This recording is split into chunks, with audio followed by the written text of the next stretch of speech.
Pierre, a renowned lawyer in Lyon, had always believed his life was perfect. Married to Louise, a talented and passionate photographer, he was about to experience the joy of becoming a father for the first time. However, in the last few months, something seemed different. Louise, who had always been affectionate and open, had become distant and evasive, especially when it came to the pregnancy. One evening, while they were dining at a cozy bistro near their home, Pierre tried to discuss the preparations for the baby's arrival. "Darling, have you thought about the nursery decor yet?"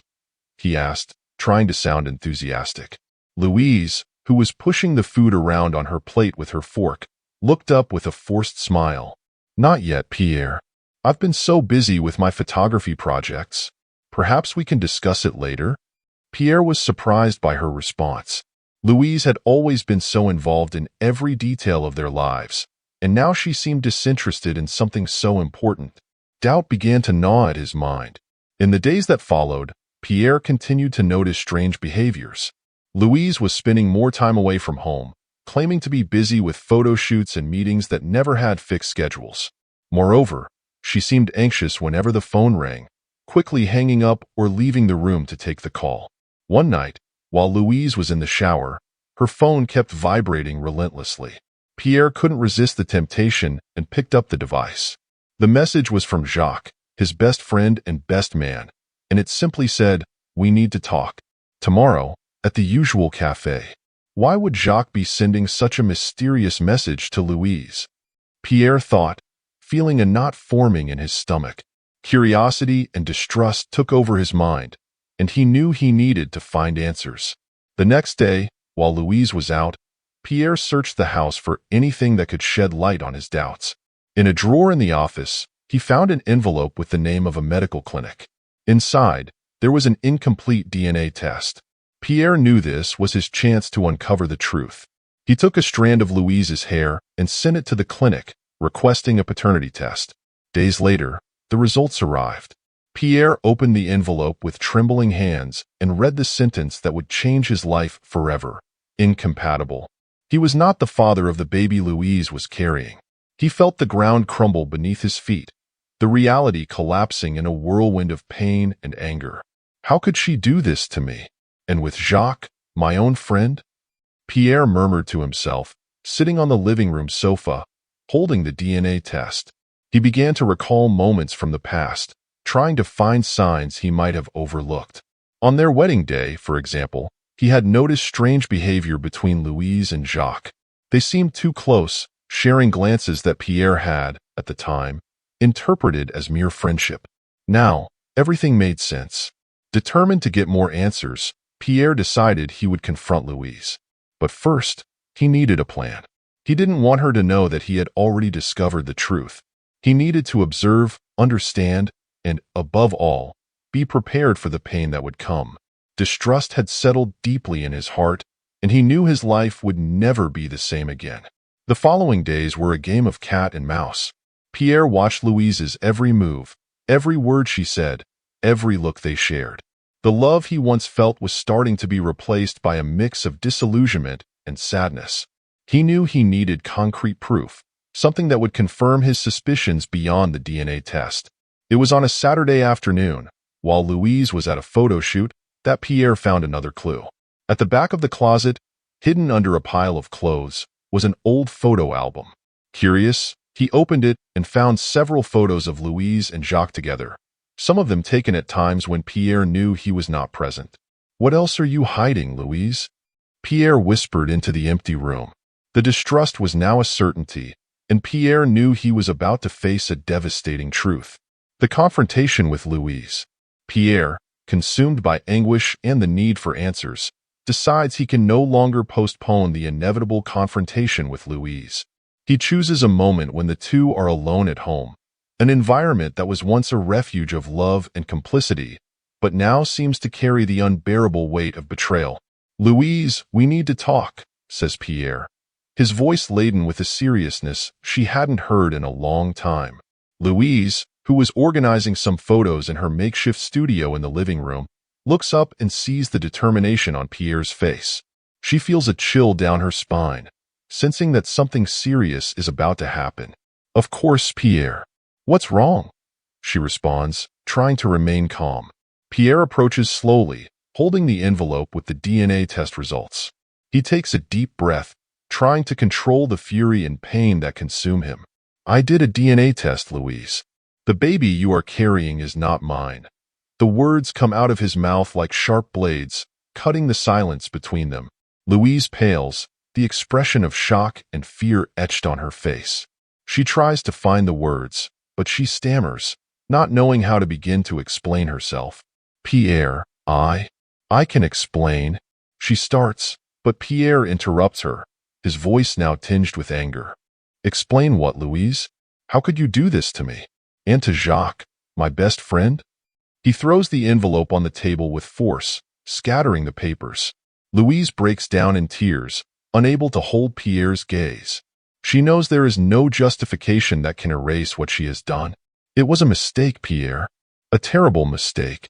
I was confused. It was the night of our wedding and Jacques showed up and Her voice fails as she tries to explain the inexplicable. Confused? On the night of our wedding, Louise? How could you? Pierre practically yells, the pain in his voice evident. Louise kneels before him, her tears flowing freely. She holds Pierre's hand, but he pulls away, a look of disgust and betrayal visible on his face. I've always loved you, Pierre. It was a moment of weakness, I swear. I've regretted it since the moment it happened. Please, forgive me, she pleads, her voice breaking. Pierre shakes his head, disbelieving. The weight of the betrayal seems to crush him, and he feels the ground crumbling beneath his feet. How can I forgive this, Louise? You not only betrayed me, but also involved our closest friend. And now, what do I do? How can I look at that baby and not see the betrayal? His voice cracks, revealing the depth of his pain. Louise continues to cry, knowing her words have no power to repair the damage. She feels the weight of her actions, each tear a reminder of her failure. I know I was wrong, Pierre, but please, think about our love, our history. We can overcome this together. I'll do anything to earn back your trust, she pleads, hope still shining in her eyes. Pierre pulls away, unable to bear her proximity at the moment. He needs time, space to process everything. I don't know if that's possible, Louise. I need to think, he says, before leaving the room, leaving Louise alone with her pain and regret. The door closes behind Pierre, and he feels a wave of conflicting emotions. The love he still feels for Louise battles against the devastating betrayal. He knows he must make a decision, but for now, all he can feel is the pain of the betrayal and the doubt about the future of his marriage.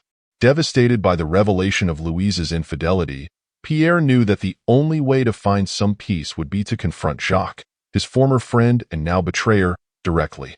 The meeting was set at a discreet cafe in the center of Lyon, away from the curious eyes of the society they both frequented.